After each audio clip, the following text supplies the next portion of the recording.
Ladies and gentlemen, welcome to a new show and tell from me. My name is Peter, and today we'll be looking at a Deep Blue CRAM 500. Right, first of all, I'll give you some stats on the watch. I'm going to read them up from the Deep Blue website, so there's no rocket science in that. Right, so the case is made out of 316L stainless steel. It is 45 millimeters in width, 51 millimeters lug to lug, and 15 millimeters thick. This watch has a 500 meter water resistance. Obviously it has a screw down crown and a screwed in case back. Otherwise it wouldn't be able to have the water resistance it has. It has a ceramic 120 click unidirectional bezel. It has a Ronda 715 Swiss made quartz movement. It has sapphire crystal, and the dial is something called Sunray. The hour markers are filled with superluminova. It has 24 millimeter lugs, and the strap size is 125-75 millimeters. Right, those were the stats. Okay, so this is a Deep Blue CRAM 500. And for those of you who've seen my show and tells before, will probably remember that I've also had a Deep Blue Master Mag 1000 meter automatic dive watch, and these two look very, very similar. Now I've worn this for some time now after I got it in the post, and I kept forgetting that it wasn't a Master Mag.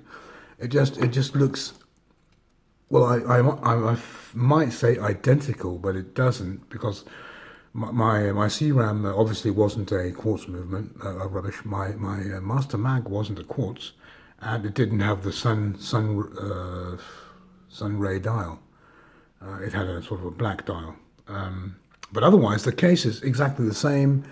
The ceramic bezel is the same. Everything is pretty much the same on the watches, and do I find that to be a problem? No, not at all. I'm chuffed about it because I loved the way the CRAM looked, and I love the way this one looks.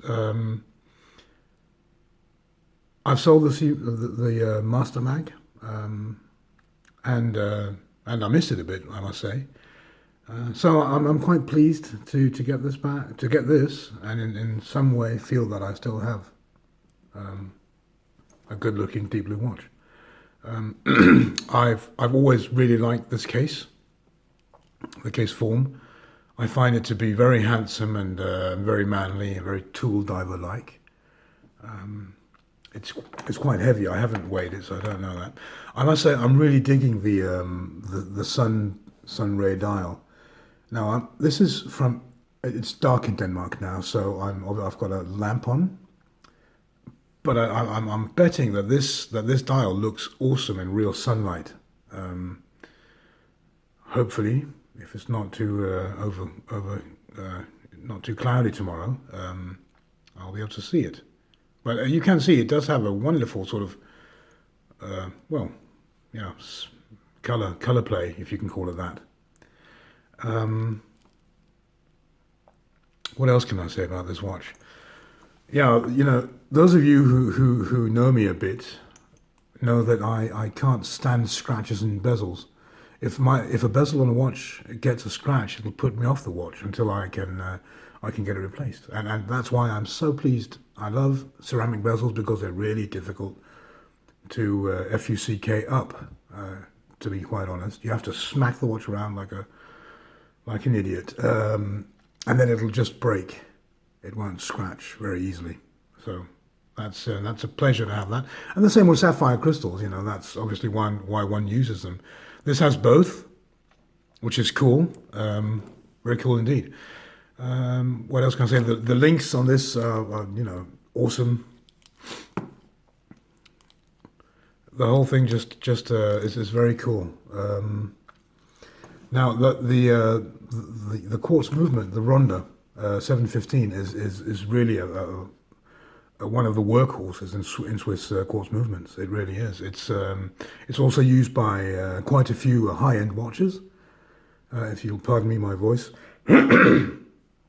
Thanks. For example, the Chanel J12 uses, some of them do use the Wonder Ronda movement, and so there's no shame in this watch having such a great quartz movement. Now, I got this watch off Klaus from CT Watches in Denmark, and they also used to make these. Now, these watches are pretty hard to get nowadays. You have to get them on the used market. I think Deep Blue have some white dialed left, maybe, but otherwise, you will be buying this on. I think I'm not sure if some of the European outlets for Deep Blue might have them still. Possible.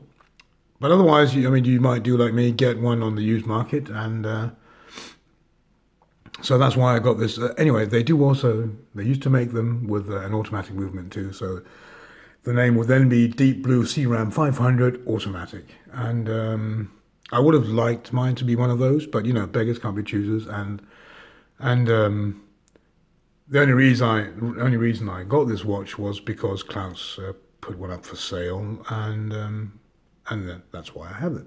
But many serious watch collectors or collectors of watches have a couple of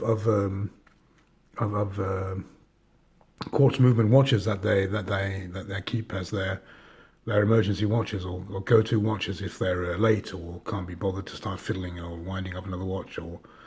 And I think that this one will probably be one of mine. The ones that you just grab on the way out because you don't want to wear the watch you've had on now for 3 days.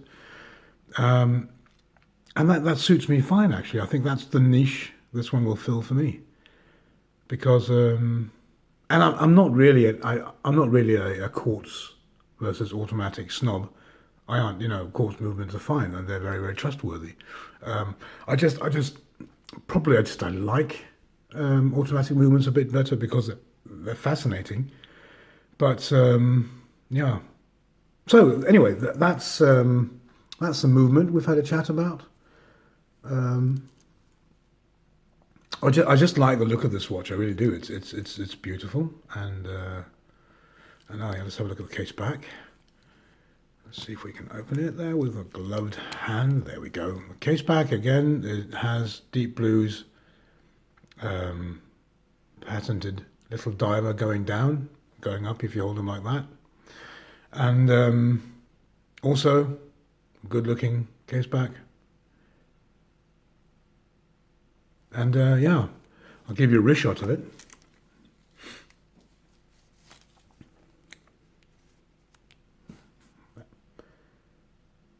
You can probably see, even by this electric light, that the blue is a stunning blue color. It really is. They've used this color on other Deep Blue watches through the time. So one can get, I think they're called Sundiver. I'm not sure, but I think they're called Sundivers. Pro Sundiver or something like that. They also have this awesome blue color. And it is very good looking. I'm looking forward to seeing it in daylight. Yeah. So, if I haven't talked a lot about this watch, it's probably because that I'm having a sort of, this watch for me really is just like the other Deep Blue that I just sold, except this one has a quartz movement and is only depth rated to 500 instead of 1,000 meters. So there's not a lot of difference, It's just I can say I like it. I like the design. It's very well built, sturdy. Everything is just a-okay. And if you are looking to get one of these, either new, if you're lucky to get one of these new, or from the used market, then go ahead. You're getting value for money. They weren't that expensive and aren't that expensive. Yeah, another watch for my collection.